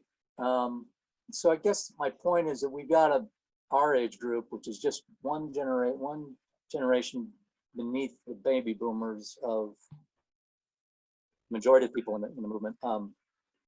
We're really going to be the ones that have to take the reins here going forward. I think that the job of most of the lawyers committee and architects and engineers, and Richard Gage has gotten himself off the mat really well now. But I think I think the task is falling to our generation now to really take the movement forward. So those stickers I think are critical. We got to get new stickers. We have all these older stickers from 20 years worth of the movement, but your newer ones are better. They're a bit more aggressive, some of them, and they're more attractive to the younger generation. And you have the QR codes on there. Mm-hmm. Because when I'm going out on the skateboard, I'm getting a lot of people again wanting to know, what do I do? Where do I contact? What website do I go to? Yeah. And so you've got the new one, which is great, the truth911.org. I've been sending them to Richard's new one, Unleashed. Mm-hmm. The one on your stickers is actually even better. And that can just keep being updated. So Yeah. that is stuff I'm going to be doing on the skateboard, is getting it really up to date with all our information that's going to carry this movement forward. And that I'm going to just also mention Richard a bit, because I'm glad he's gotten off the mat. He's doing a really great job, I think, with his new Unleashed. That should be a sticker. That he's done a good job. That logo is pretty young, which I like. So we need to, I hope he has stickers, Richard, of that Unleashed, with the microphone, So, but I want to say about Richard, I want to hope that he can get, because there's a lot of language in a lot of these groups that I think is kind of tone deaf and a little bit out of date. I think he keeps referring to everybody going down the rabbit hole. And I really think, obviously, what we're about is coming out of the rabbit hole. Society is in the rabbit hole. Mm-hmm. But when we're talking about going down the rabbit hole, it should be we're coming out the rabbit hole. These are details, but I think the language a lot of times here has gotten a bit stale and is I not love quite- that, coming out of the rabbit hole. Yeah, we're coming out of the rabbit hole. It's all about coming out, and you're not, you come out and you can get eaten, but Yeah. the society is being kept in a rabbit hole. It's Alice in Wonderland society. Yep. Mhm. What we're living in. People, I always tell people, why are you doing truth still after 20 years? And say, well, we don't want to wake up and feel like we're living in reality. We don't want to feel like we're living in a fantasy land. Mm-hmm. So I said, I have to wake up. I feel like I'm living in reality, but that's because I know the construct of what happened on 9/11 and subsequent false flags and the prior ones. But most of society is living the fantasy. So I think that's really what our task is going to be going forward, is getting people to understand that you really don't want to be living your life in a fantasy world. And we're not going down the rabbit hole and we ask them to look at this stuff. We're asking them to come out of the rabbit hole. So, and Richard, so just specifically on his name with the AIA, he's got AIA initials behind his name. And there's been some stuff online, Facebook, about architects and engineers going after the AIA. But I asked him, you remember when he was on here the other week, Yep. with his AIA initials, you know, he has to pay dues every year to get those, keep those initials behind his name. It's like $1,000. Yeah. And I'm just wondering why. And he explained to us how they said they don't want to be part of our mission. We're on different tracks. I don't know why he's not writing them a letter saying, I consider AIA to be in the same category as NIST in terms of its criminality in this regard of 9/11. And so if this is not part of your agenda, if we're not on the same page with this, I have to leave architects and engineer or AIA. I'm not paying you my dues, and I consider you to be a criminal organization. As long as you're putting up with your responsibility as part of an AIA is to be able to tell people what buildings and how they function in emergencies and to keep them from getting into those emergencies. And so AIA has completely abdicated their responsibility as a professional organization. Well, And they they're have, but it's going around paying- not agree quite with like you. NIST. I agree with What's you that? that would be a noble endeavor, but Richard would lose more by losing the AIA Mhm. than AIA would lose if Richard left. I disagree, especially if you can keep those initials, just flip them upside down. This is a play on logos. You can keep those initials, but flip them upside down. And you can even put FU AIA because FAIA means FAIA means when you're one of the higher level AIA members. Yeah. You'd say Richard FU and loves then that flip tag. AIA. And I mean, everybody would know what that means. And I think that's critical because we need to undermine the respect of, like you just said, he might lose more credibility that way. But the point is, we got to remove the credibility from those organizations. And Yeah. he's in a position to be able to start to do that.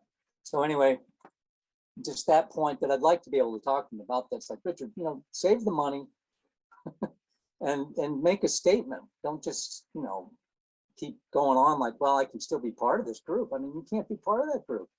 I think it's kind of tone deaf for them of that. It's a problem with the whole baby boomer generation, frankly. But That'd be good. so anyway, and then so the anniversary we can talk about. I'll tell you, they built a new platform along the post office there. It's small and flat, and it's now very level. So I thought I might never bring my big towers down there again, but it's so Oh. perfect now. It's right out in front of the subway stop that, you know, Gene. Yeah, I know. What you're talking. So and that's clearing up. They're doing a lot of construction there this year, but it should be done. I think we're going to have a clean, nice avenue there this year. And yeah, we should get planning with our new t-shirts and our new stickers and maybe some new revamped identities from people like Richard Gage and the Lawyers Committee. I mean, I wish Barbara Honegger had never touched the Pentagon, but she did. Yeah. So, you know, I think we can do we need to revamp this image, especially after the 20th anniversary when the whole thing got blown up. I think it's time for them to, you know, we can help them with that too. If it's us, then we have to take the responsibility. But of course, you know, they need to give us the, you know, the approval that they want their image to be remade. And we can help them if they want to have us do it for them. So that could be part of what we're doing on the 20th anniversary of Ground Zero, is kind of introducing a fresher, newer face, truth movements. And I can get a lot of young people there, I think, you know, with the work I'm doing with the skateboard, because young people are very aware. Just again, they need something, they need some leadership. Yeah, and Ross, if I can just add, I mean, this theme keeps coming up about reaching out to the young people. You know, at one point we referred to it as Youth for 9/11 Truth, which has a nice ring to it. Yeah. Richard will tell you that he has spoken in dozens and dozens of universities and nothing has come of it, which maybe was not necessarily the way to go. It's a thing with that generation, like every young generation wants to go up in the face of every adult, of every parent. They want to be rebellious. If you can make that speak to them where they, it sounds terrible to make it sound like marketing, but market it in such a way that they do want to wear the shirts and they do want to speak out against it because they know it's going to rattle some cages from the generation before. And the only thing that basically the theme that keeps coming up, and that's from personal experience and from things I've heard from other people, is that today's 20-year-olds feel like it's not relevant to them. They know, they are much more aware than their parents are. They're much more open to accepting that we've been lied to, but they just don't know what to do with it, and they don't know why they should care. Because this is the story that's been told all their lives, and they don't know why it would matter. Like they don't know what to do, and they don't know what to do it for. Yeah. And just the idea of shining a light on 9/11 truth is not heavy enough for them, because to them it's obvious. There is no truth to be shared because they know already. Yeah. So right. So I don't know how to make it relevant to them. Well, by tying it to COVID, which is some people in the movement don't think is a valid thing to do, tying it to COVID, tying it to the other false flags in history, tying it to the Patriot Act. They don't even know what it was like when we used to have rights. I know. They don't know what it's like to be free.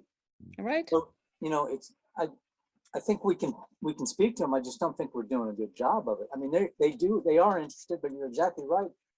There's a lot of them that say, well, I want to get a job. I've had a lot of them tell me down there at NYU, yeah, but I don't want to do anything because I'm going for an interview at Cantor Fitzgerald or at Goldman Sachs. And I don't want to be, and I can't afford that on my record. And it's like, well, Right. You're exactly right. You can't. So, and then we don't have any good examples to show them, like, well, if you rebel, you can go this far, but we don't have any examples. All of our leaders are pretty much Right. in the system. They're in the Right. system. Right, but if we make it sound like we're handing over the torch to them, say, Yeah. listen, we've been doing this for 20 years and your generation needs to, and you hand pick like a small few that can become role models for others to latch onto. You pick out 2 or 3 that can really be very outspoken and very charismatic and very sure of themselves. And that's going to rub off on other ones in the generation, and maybe it'll grow from there, but we have to start with something. Ross, you're saying, sorry to interrupt real quick. You're saying there's a platformer right here somewhere? Yeah, well, it's a little further down. No, the other way. Turn. Yeah, see where that person is walking by, that jumble of stuff? There. They're building a flat, it's for my towers, really, the scale models, but it's going to be perfectly flat now. Nice. And it's right out in front of which is important for those because they want to be straight up and down. I don't like them falling over in the wind. Yeah, this is slanted, yes. Yeah, and so that's flat now, and then that's right out in front of the subway. Yeah. In other words, you could set up, even if you wanted to set up a table there. Yep. A truth booth, that would be a good spot where it's flat. Anyway, I'm cleaning that up for the towers that I want to put there, but and the police officers don't have any problem with us being there as long as we're up against the building. Right, and Yep. it's so we can put all our stuff up against the building, and I just think we need new graphics. Sandra, you were saying we need to give them something to do that they can take, and a lot of it is these stickers, man. I'm telling you, they're into their stickers. So I got to get some money together. One of my new fundraising things is going to be the activism fundraising and be able to buy t-shirts and stickers. I know we've Right. done that a lot already, but we need to get those graphics young and updated. And Gene, you did a great job. Those are. I just gave I saw my debit card. Yeah. Where's my debit card? When I hand my debit card to people, the card, I put the sticker on it, and the lady goes, "Is this a card or is this a sticker?" I said, "That's a sticker." She goes, "That's cool." And that was at the Feed and Garden Center today, Sandra, when I went in to get my cucumber seeds. But everybody will look at this and go, that's cool. And I'm like, well, you see what it says at the bottom there? 9/11 equals what the fuck squared. And they're like, what's that mean? And then I get to have my nice little conversation. But yeah, the Albert Einstein with his tongue out definitely is an eye grabber with the red and the black and white. So Yeah. And the other one with the falling man is a little bit hardcore, but Yeah. yeah. I think that's appropriate in certain situations. I'm not going to have that on my board when I go around the memorial, but I will have it on the board at other situations, and I will be putting them in bathrooms around nightclubs in New York, which are pretty much dead these days. But Yeah, I put these all over the place. yeah, you put them in the bathroom. This is what all the young kids are doing, and then if they like them, they take them. Yeah. So fine, you know, but we do have to give them, no, not just the propaganda, the Edward Bernays kind of propaganda props, but we want to be able to explain to them why it matters and things like what the Patriot Act meant, what, you know, what this non-freedom of travel, what mandatory vaccines means, and how that all kind of came out of the Patriot Act and out of all these government instigations of fear. And so it's like, do you live in fear? And a lot of these young people will be honest. I bet you they'll tell you, yeah. It's like, well, we didn't live in that fear. When I graduated college, I didn't have $50,000 of debt right off the top, right out of Yeah, you're right. You know what? Tapping into the fear thing Yeah, is probably really powerful because most of them will agree that they live in fear of something. yeah, And if you can say it wasn't always like this, yeah, you know, Yeah. that's extremely powerful because this is the only reality they know. yeah, So to think that they're talking to someone who had a different experience, yeah, you know, that's like, whoa, that can catch their attention big time. yeah. And I mean, and the people in the boomer generation before me, they went through the Kennedy assassination, but they still didn't live in fear. I don't believe. And, you know, I would also, by the way, whenever I criticize the boomers, it's present company is exempted from that. And, I mean, people in Boston Truth or Lawrence or anybody that's a boomer, I'm not talking about you guys, but anyway. So, yeah, the fear is, and they should be scared to death, frankly. And it is because of the consequences of 9/11. Well, the thing is, it's very intangible to them sometimes. Yeah, Like they live in this constant state of anxiety, but they can't really put their finger on it. yeah, And they don't realize that they're being bombarded with a whole bunch of messages yeah, that make them be scared. And so that helps maybe enlighten them. yeah, and they are. I mean, I can see. I still don't get them all signing on in a lot of the places I go to. You know, oh yeah, I agree with you on 9/11 truth. A lot of them do, but they would prefer to ignore it. You know. Yeah. And I gotta get over to Al and Kale because we're getting down to like the last 15 minutes and I still want to go around the room. Thank you for all of that. I appreciate that. Things to think about for the future coming as we reinvent the 9/11 truth movement to the younger generations. That's definitely should be on our thought process. Al? Yeah, getting back to the rabbit hole, the Papa, which had a whole new approach, which I just thought was great, protecting all protectors alliance. You're aligning yourself with these firemen and a concern about their protecting them. And it's a positive message. There's no way you cannot not approach them with the idea that you're on their side. You're trying to help them. And I think any positive message that we can put out there is where we should be headed. You talk about young people. I don't know if any of you saw the interview with, I think the kid's name was McKay. He was an engineer, architects and engineers. I think it might have been Ted Walters. I've forgotten who was interviewing him, but he was really jacked up. What? Seth McVie, what's it? Seth McVie? McVeigh or Something like that. Yeah. Yeah. Anyway, he was gung ho like you wouldn't believe. Very young guy, very smart, and he was all on board with going into the engineering community. Yeah. And giving them making headway with, and that's Okay. what architects and engineers are trying to do right now, is take it to the engineering community. And finally, you talk about positive messages.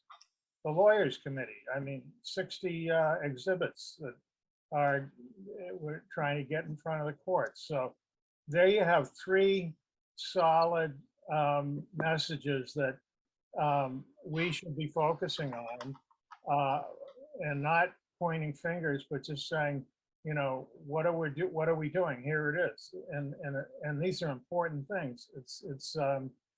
I mean, I particularly the Papa message, I think, is a very positive message. Yeah.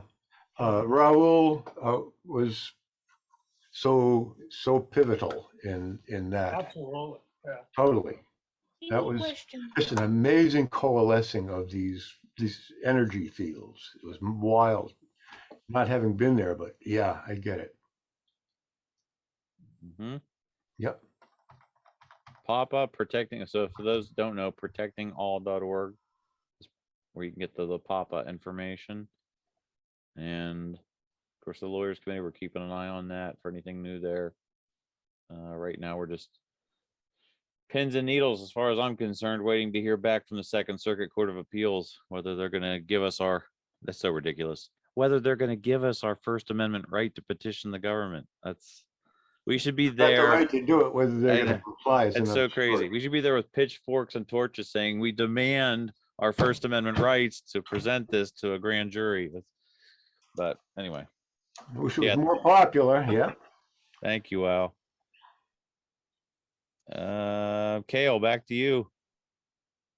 Yeah, I just wanted to, I've said it before, Richard and Gail, they're unleashed, the ability for them to incorporate the 9/11 truth with other movements that are happening, especially with our current pandemic. It is waking up a lot of people, including the youth, and it's a way we should all be riding in some way, somehow. Us, we're a family. We have children. Our children are more up to date with 9/11 than pretty much majority of adults we know. But we also get to be around other families that are standing up for maybe like pro-life and, you know, things of that nature. But we go as 9/11 truth, but not to force it on anyone. We wear our shirts as if we're like a walking sign. So we have a lot of people that approach us when we're supporting something else that we believe in as well. Because there's other things going on in this world besides trying to get the truth out on 9/11.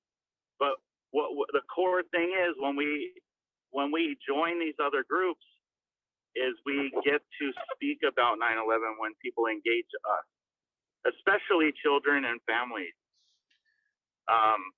We're in a pivotal time to where people are waking up from other events that are it's just like another 9/11 happening right now as we speak. Just like Ray bringing up the farmers in the Netherlands, we know why. The carbon footprint mandates are coming. You know, there's a lot of things that we need to kind of go into, like say Richard and Gail are doing. It's very effective, especially for the youth. Thank you, brother. You run the risk of alienating people that don't happen to agree with those subjects. Yeah. There's two trains of thought there yeah. Kale, you're of one train of thought, and Al's of another train of thought. But yeah, we've serious. We've But if never he- had anything. We've never had a negative response. All pretty. We could say almost 99% positive, and people want to engage 9/11 once again with what's happening today. It's very important. I'm kind of taking the cheesy way out of this. You'll have to forgive me, but it's like the Pentagon. I take no stance. I see the good points in both being a purist and being the bridge, building bridges into other subjects. I dance across the line times. And there's times when I'm like, okay, here's not a good place where I should do that. But I think it's specific to each instance that you're trying to share your 9/11 truth. It's a toughie. But go follow your heart. Each of you follow your heart, what you think is right, and you're not going to go wrong as far as I'm concerned. I have a quick comment. In the conversation I had with Kingsley Rosero Fernandez, he mentioned to me that 9/11 was the last. In other words, the final, I believe is the way he meant it to be understood, the last analog false flag or psychological operation, the one where there was actually a lot of stuff involved, where this incredible shock and awe that hundreds of thousands of people witnessed on TV, mostly. Yeah. The whole rise of this last thing has been totally word of mouth, totally hearsay from the get-go. There has been no, I mean, who has seen this creature? Right. Deathly creature. Right. And they shut down the world. Don't forget that. The world was shut down. This was huge. Now, I'm what really they did. hoping that there will be positive outcome from this whole thing, because we weren't going in that great a direction, in my opinion. Yeah. All right. I got to go to Ray, and then I want to give everybody an opportunity to give 30 seconds. No new world order. Ray, you're up. Yes, I do not see myself, but I do. Okay. Yeah, you will see me. You always see me. I see you too. We all see each other. It's I think it's one of those things that first I want to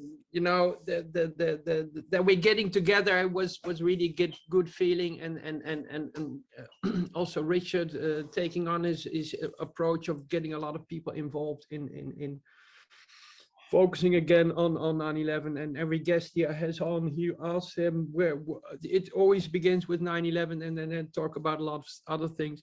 But it's not about that. It's what Kyle also does with his game. It's making people think. It's not about you have to have a 9/11 game. No, he just takes a chess piece and puts the new against the old, and you get the message. You get the message. It's a talking point, and I think we also always have to be in the middle of everything. Where we stand, we have to be in the middle. We have to accept other thoughts and ideas and opinions, and not see each other as opponents and this dogfight of egos taking place in a lot of movements, also in our very small movement. But I wanted to go back to the day of 9/11, because that's the main thing why we are here. And I want to go back to the NIST report. It's a screenshot all the way down. Just read it, and read the things I highlighted. It's at 0041. Let me get there. Is that the last one? Yeah, last one. Screenshot. Let me get there. 85 meg. It's taking a little bit to download. No. That's the movie. That's another thing. You can watch that one. It's very interesting for you. But this is the NIST report. I wanted to just a screenshot of what they say. And this is about the computer models that they're making, and they're putting a lot of data input in their computer models, and this talks about how many particles were used to compute these models. But what is standing there is and we are in the picture. Can you read it full? Because you're not seeing the whole thing. Finally, no, it's covered by Kale. Oh, that's on your computer. I think that's on your computer. Somebody said 30 seconds. Yeah, but can you read? Yeah, so I'll read it. Finally, the deflagration of the fuel was not modeled, and the resulting dynamic overpressures in the tower from the combustion process were not included in the analysis. That's big. You were right. You said it. They did not included. Do that. Not included. And so it's not part of their computer modeling. It's not, it's, you can maybe look at other pieces of the report where they talk about the fireball, but this is getting into the calculation part of the story. Yep. The energy calculations, and there they do not calculate the fucking explosion. You're right. Thank you. I'm sorry for my English, but it's the explosion. It's so major that Yep. that, and I wanted to. Leave it alone. I got you. I got to wrap up. Okay. So one thing I did want to say, what Ray just said there, it's really interesting. He said that Andy still has this free fall show, 911freefall.com. I think if you go to it, I had intentions of listening through all of them again. And I went to the oldest one, and one of the oldest ones back in 2000, I forget it was 11 or 12. He had Wayne Costy on, and Wayne's whole thing was, we're just trying to get people to have a thought. And that really, with the street activism, what Kale's doing with his game, what Matt Van Slyke's doing with the truth booths, when people walk by, we're just trying to give them, just have a thought about 9/11. And you just reiterated it there, and I thank you for that. Yeah.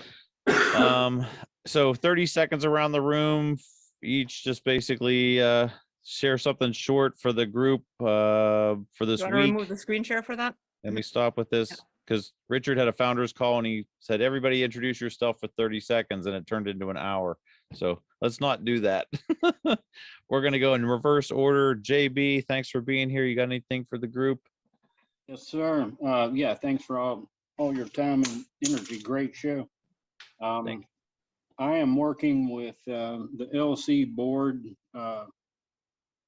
and Jane Clark. We've been talking about trying to get a fundraiser going for the new upcoming films. Above that, we all know David Meiswinkle. I'm collaborating on a new talk show with him, and I put it in the little chit chat section. It's called newrebels.org. So have a look at that. Over. Thank you very much. Yeah, for anybody that knows, Dave Meiswinkle moved on. He's now at newrebels.org. Good to see that you're still working with him, brother. Thank you. Ross? You're Nope, you're muted. muted. His mouth's going, but Yeah, sorry. In case something happens to me, I want to get this idea out, which I've meant to get to Richard and A&E over the years and lawyers. But, people that were in New York City a month after the attacks, there was a smell in the air that was unique and unlike any other smell that I've ever experienced, even close to anything else in my entire life about the smell that month, which was an acrid chemical smell, and of course mixed with burnt hair. And those were the two main components I could remember, is this acrid chemical. And so you'll hear people, when they ask about 9/11, say that. They'll say, well, the smell in the air was unbelievable for that entire month. It's acrid smell. They use the word. Everybody's using the word acrid.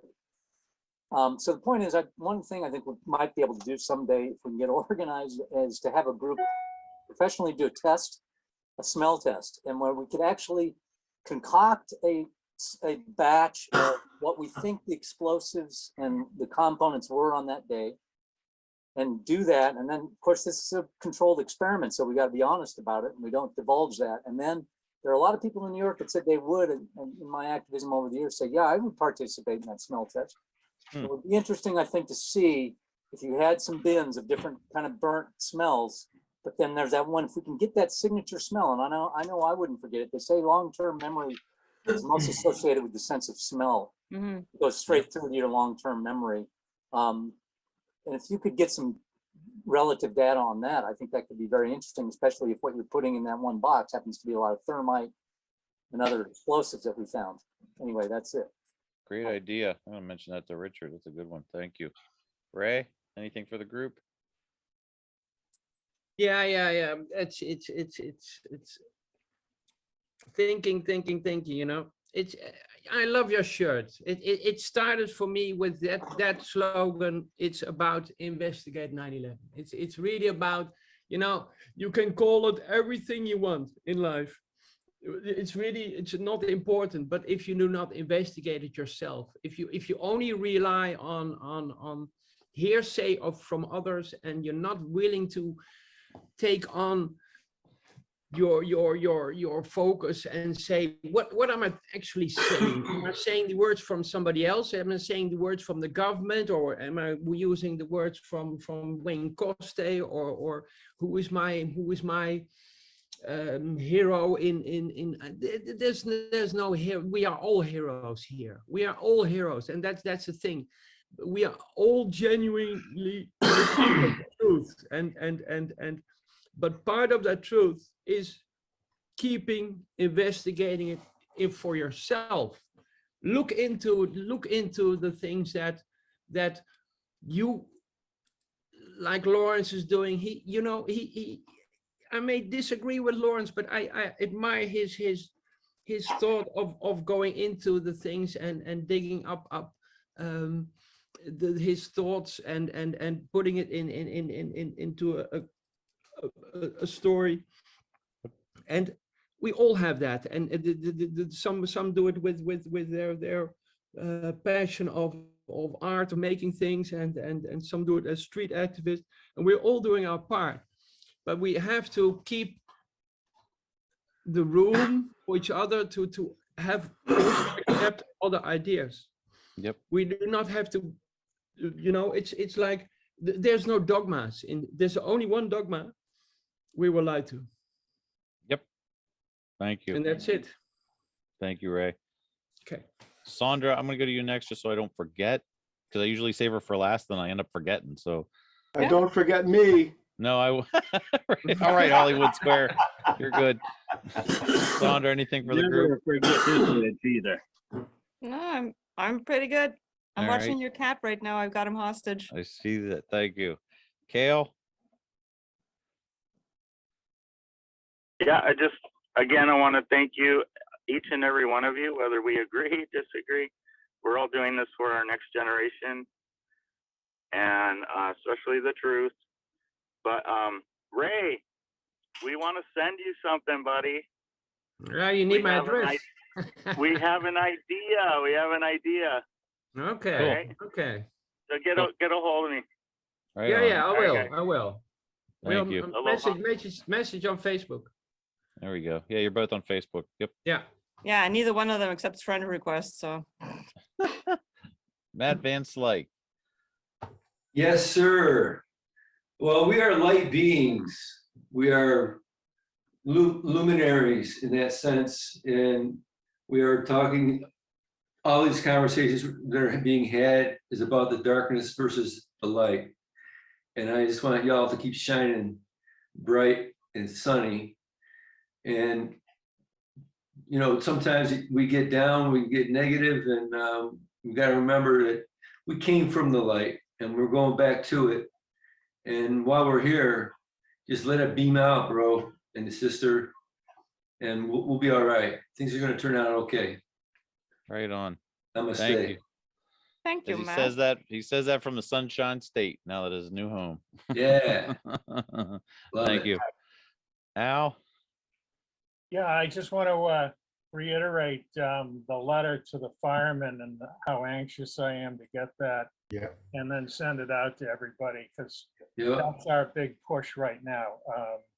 And we don't want to let that die out. So just as soon as we get it, everybody else will get it. And, love to have you start working with your local firemen. So that's where I'm coming from. And I'm serious about pushing Richard for maybe doing an event for the 21st anniversary and ride this wave, because this was big. This NFPA conference was big. Thank you. It was the biggest.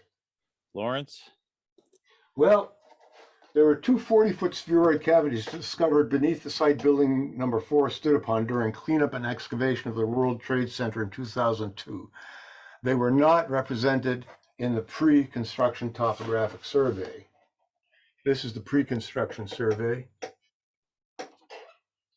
And this is the post 9/11 survey, which has two 40-foot deep spheroid-shaped cavities in it. That's all. Thank you, guys. Right on. Very well. He plugged his thing. I dig it. I just want to share, if the only thing I have to share is think of all the great stuff that we heard today. AE is not asking for money this time, but I think this is a really good thing. As we approach the 21st anniversary, they want you to email them and to share, write to this by the end of July. So we got all month to why 9/11 matters at ae911truth.org. Write a single sentence, list of reasons, or a multi-page letter or article. Whatever is the best way for you to express why you still care about exposing the truth of 9/11. I think that's a great one. Yeah. And on that, Gene, you guys Gene, have a Gene, can I add to that? Are the clips of the people that why they're involved, when they got involved, because we're a wide range, a variety of people. Are they thinking of doing like a clip, like a montage? who knows No. what they're doing. No. The Oh. montage was us. We Yeah, we did did that that. last year, Okay, and They're we kind of can. running that would with be our awesome. idea. Like, wouldn't that be awesome? That would be, We- we did it. Well, I We guess should you se- did it already. We should send it to them. Yeah, there you We go. should send it to AE and say, hey, here's a Yep. 20-minute. I mean, worldwide, people could say it in their language, or I don't know, like a montage. That was of- actually done before that Chandra brought to my attention during the 20th anniversary montage that I guess a long time ago, 10, 15 years ago, they did that in other Oh. languages. Well, what it was at the time was I was coordinating the translation team of AE. And what we did is I basically wrote a text. It was a long text of, going over the main evidence and why we're all involved with volunteering for AE in different languages. And we had every person said their one line in their language, and we had it subtitled in English. And we made, I Okay. don't know, it was a 6-minute clip out of that. And yeah, and it just ended on the sentence, and now you know. So the idea was, now that you're aware, well, it's up to you to Yeah. do something about it as well, right? So yeah, that led to the idea of doing the other clip, and yeah. All righty. Uh. Thank you, wonderful people, for being here. We'll see you. Have a great week, and we'll see you next week. Happy 4th. Happy 4th. Strike Yep. strike a match for 4th of July. Right on. Aloha. Aloha. Aloha.